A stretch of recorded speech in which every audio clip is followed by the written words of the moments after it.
Hey guys, Brett here. Welcome back to my Ultrakill playthrough. Today we're doing Layer 7, Violence. So, without further ado, let's begin. Hope you didn't get flashbang there. There's a lot of white here, huh? Violence, Overventure, Garden of Forking Paths.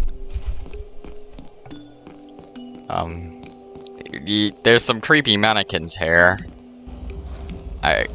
If you look away from them, then you turn back, they change poses. It's really creepy.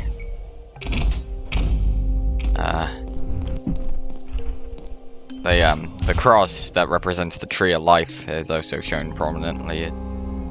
Did I just hear a cow?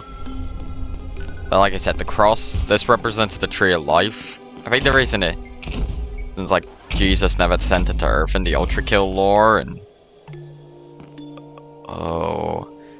they added a cross to Gabriel's model, so they kind of had to find a new meaning for the cross. I don't like the looks of this. I really don't like the looks of this. I'm just gonna...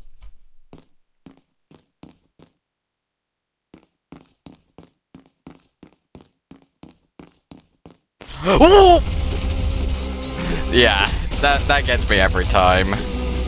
Our first new enemy, the mannequin. The first and pretty much only fodder demon. They still scared the shit out of me, I must admit.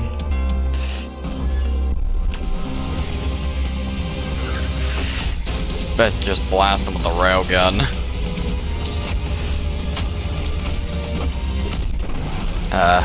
They get insta-killed by parry, so it's one thing. The lore of these is that basically the Garden of Forking Paths isn't actually realistically part of the violence layer. It's like the entrance to it. It's like a giant maze that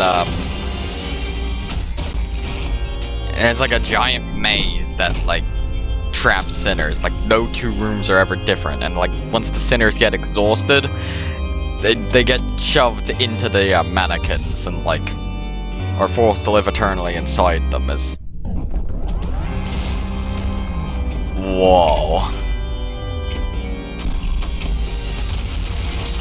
So yeah, but they can't like move or do anything for that matter, so they're kind of trapped there eternally, since, you know, death's a rare privilege in hell. Oh, it's called...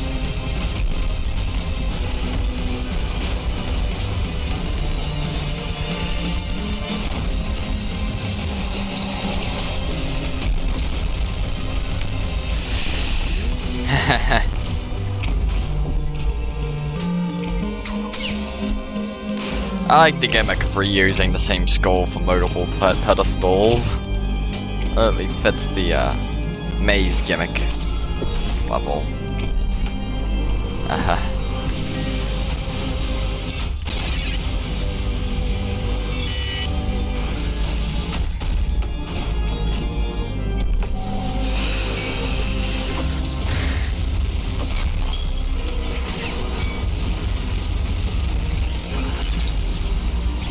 Guess the world really is looking red.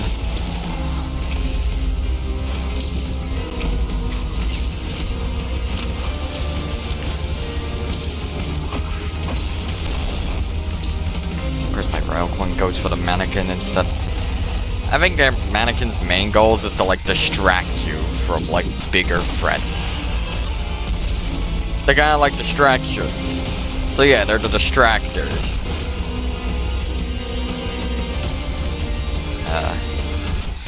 Not the first game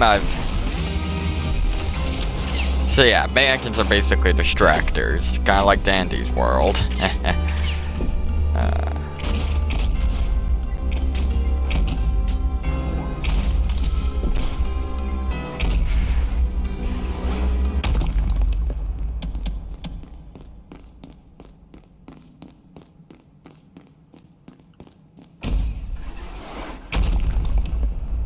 Ooh, another train.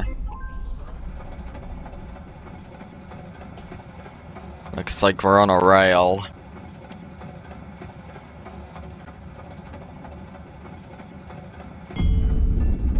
What was that?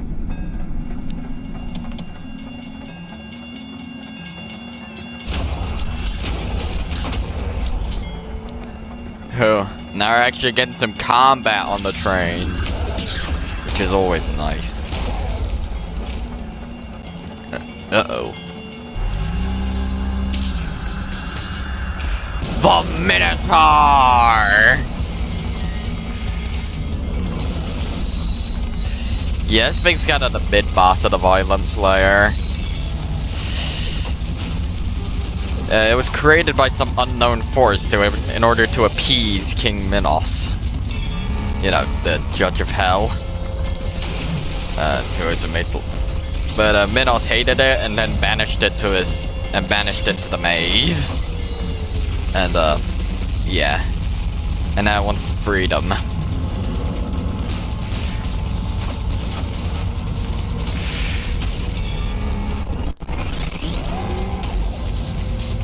And I killed the Minotaur. I'll say that fight wasn't too hard. Fighting a boss on the train tracks has gotta be kind of fun, you know. Anyways, there's the exit, so I'll just... Whoa! Okay, maybe I didn't kill the Minotaur.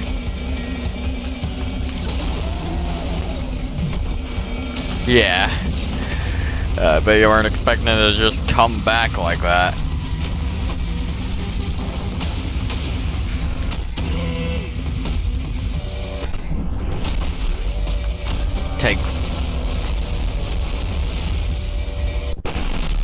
And now I've killed the Minotaur.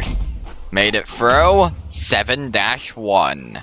Garden of Forking Paths.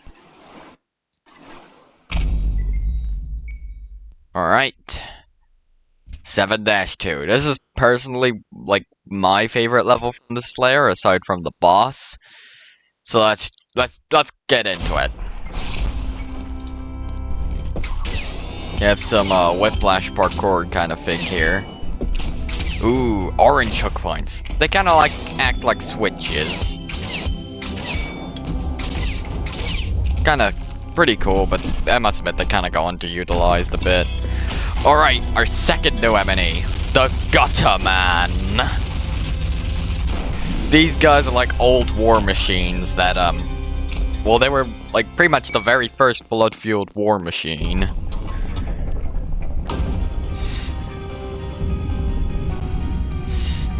Yep. Violence. Interlude. Light up the night. Yeah, it's basically the war level. There's the River Pelecaphon, where the sinners are boiled alive for eternity. It's a river of boiling blood. Don't even think about trying to refuel yourself in that. Well, basically an endless war goes on above. You could... Basically, war.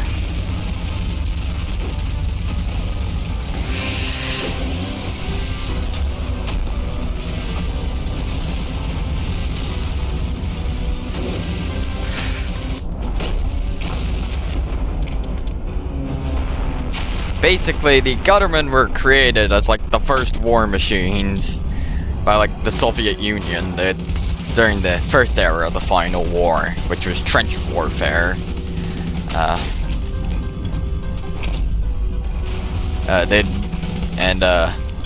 So basically they'd go in, clear out the trenches, and just kill any poor soldiers that were within.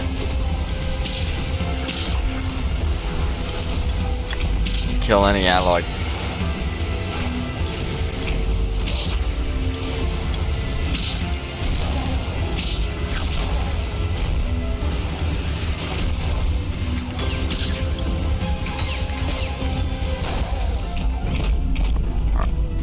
Yeah. You see, back then they couldn't keep the blood inside the machine fresh, so they put a live fuel source inside. So yeah, basically they put a person inside the fuel, the Gutter Man. Isn't there like a...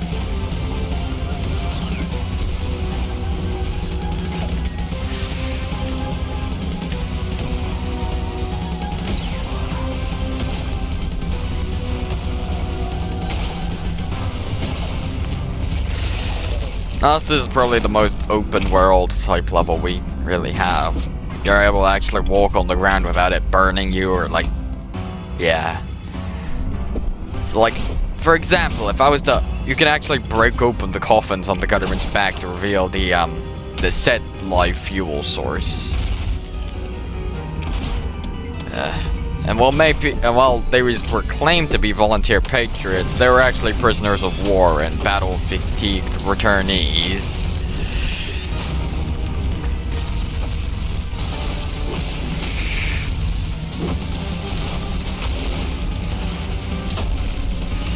So,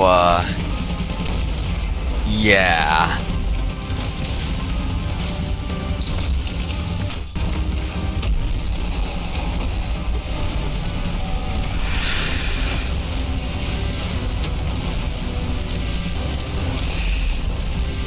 And obviously hell would have put them in.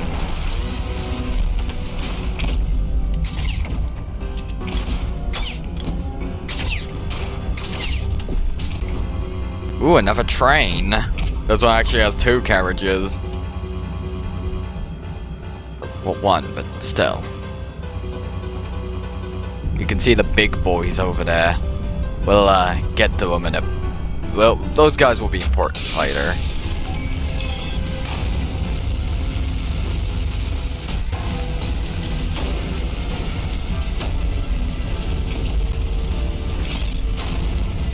Violence was actually the first layer to release after I started this game back in October 23.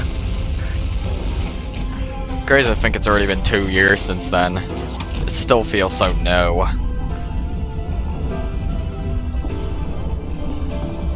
I didn't think I'd have to wait this long for fraud. Alright, this is one of the new obstacles. Landmines. You can parry them. Kinda like the upper mines from Half-Life. Oh, and if you parry them into a Gutterman, you can it'll break his shield.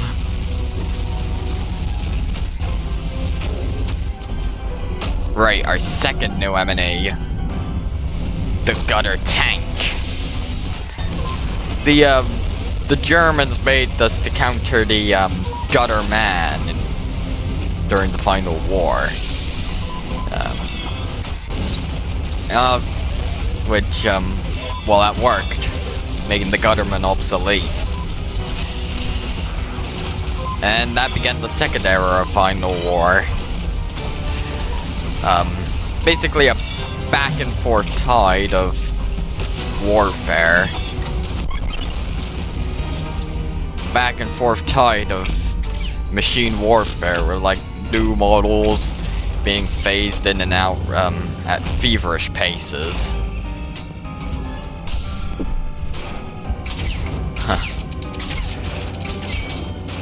And that ultimately led to the climax, which that'll be of the final war, which will be well, you'll see.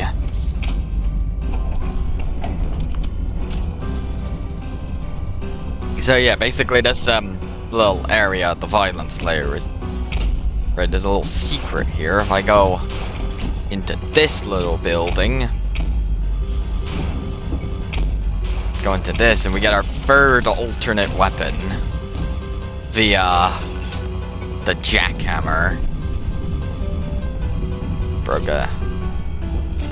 There we go. This one's probably the most unique and most fun to play with. It's almost like an entirely different weapon at this rate. Right, you might notice this Gutterman in particular doesn't have his coffin. Which, yeah.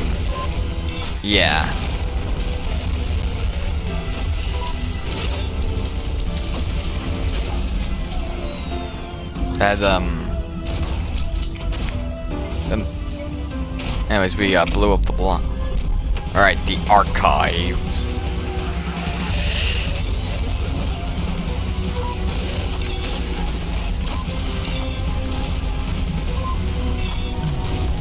I like how you could freeze the government tank's rocket with the freeze flame and...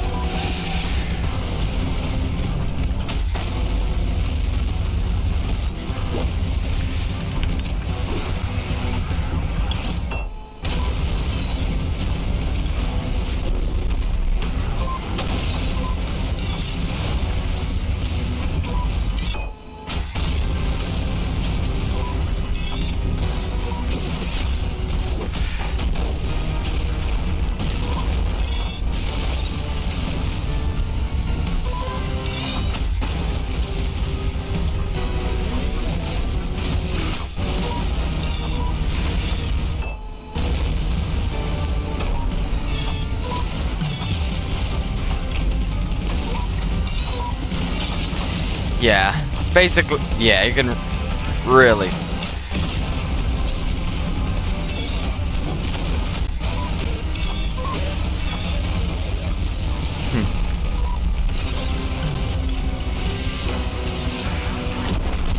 I like pulling off those round trips.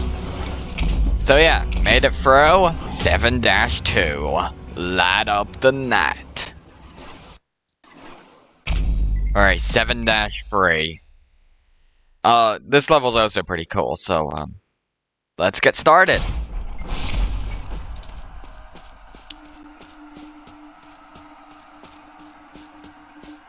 Yeah, we're in the forest.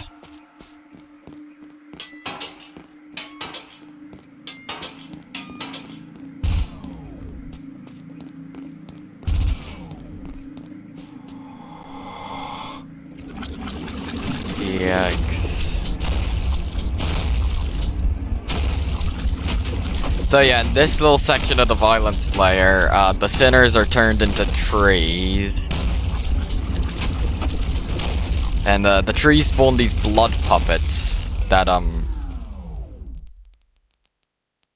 you have to kill to feed the blood trees. Violence. Crescendo. No sound, no memory.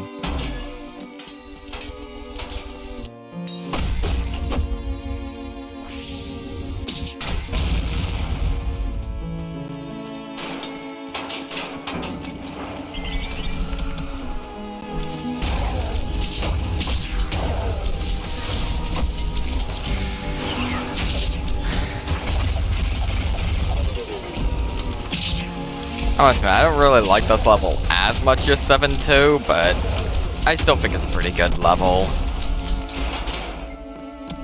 The blood trees are pretty cool, it's just the war level is way cooler.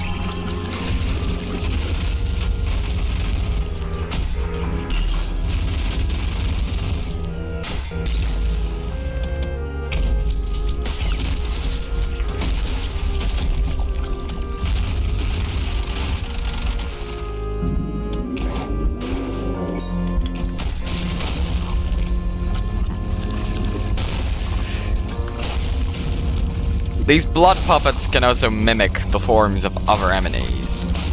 For example, the filth puppets here. These blood puppets will be important later. Right, it's one of those big guys from 7-2.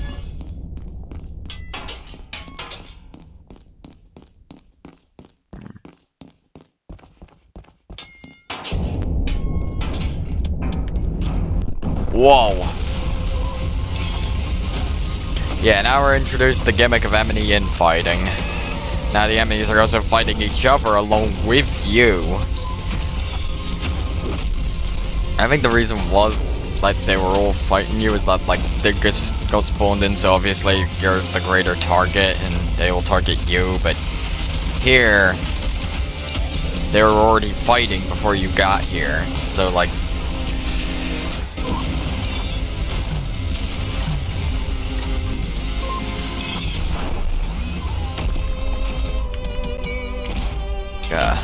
you just gotta join in on the action.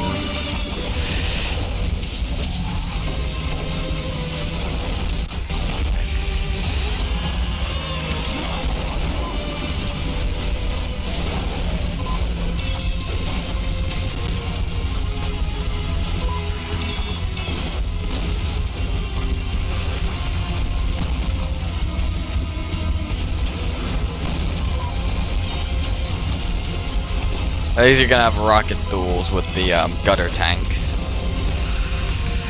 Then you just gotta shred through the blood puppets. You don't get any style from them, but at least they can heal you.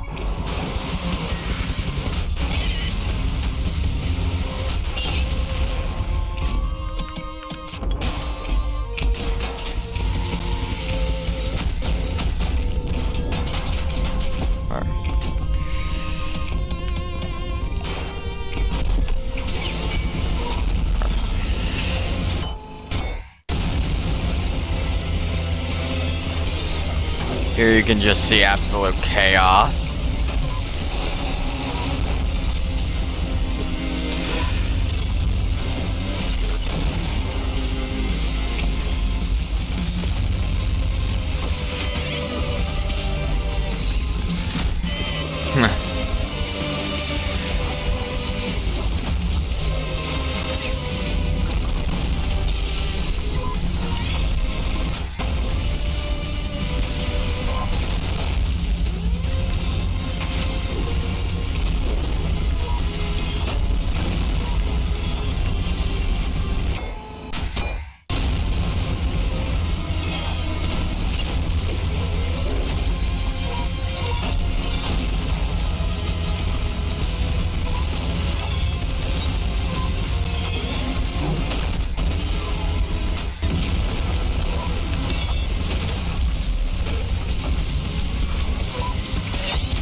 It really makes you want to spread the art of violence.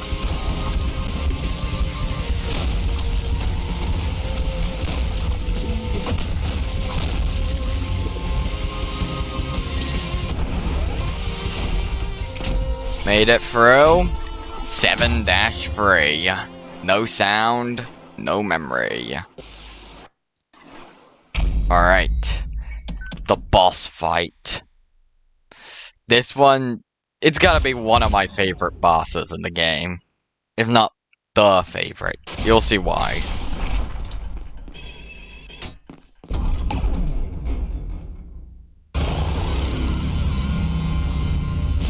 Now you can see why. Violence. Climax. Like antennas to heaven. Yeah. We have to fight one of the big guys. The 1000 THR Earth Mover. Or well, just the Earth Mover. You see, these were the pinnacle of the arms race. Created during began the last phase of the final war. It only took one of these things to level an entire city. Yeah. I must admit, I'm an absolute sucker for giant robots in games that you have to climb up and go inside to defeat. And glad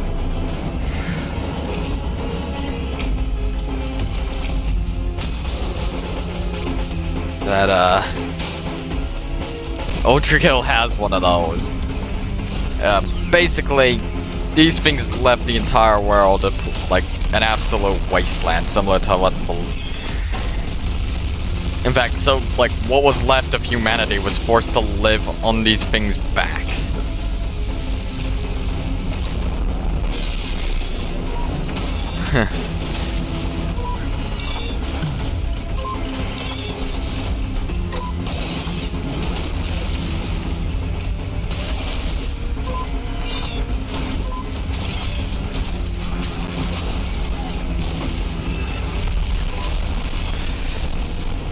But eventually, since these guys were so big, they required both blood and solar power to function.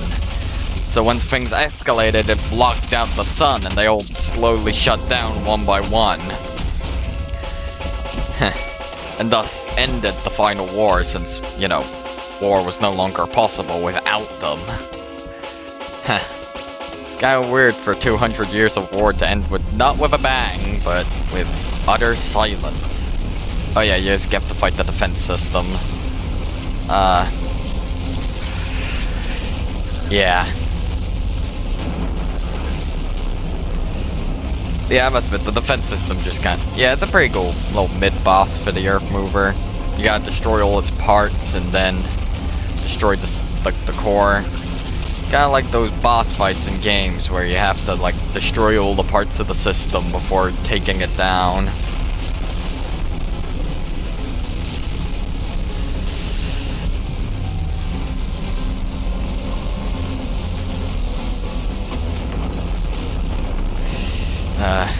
Yeah.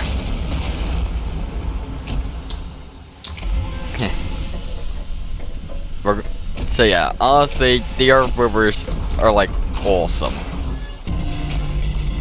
Alright. I gotta quickly break the idols. Because it's gonna like try and flush you out.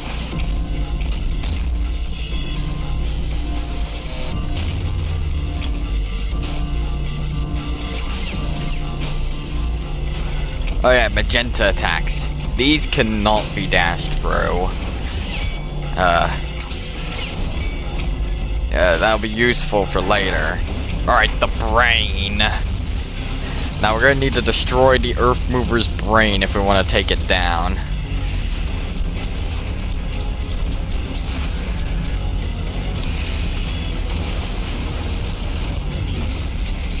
Alright, now it's gonna...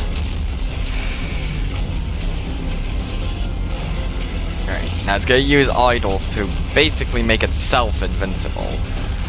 But, you can break them. But still. I mean... Alright, destroyed.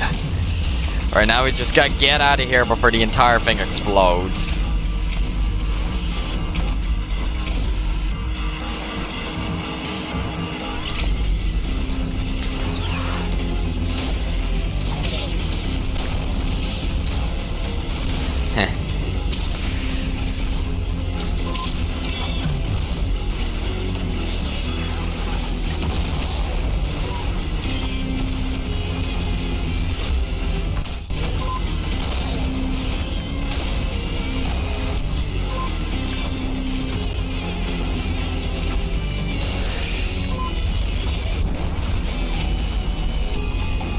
Almost. And... Kaboom! Man.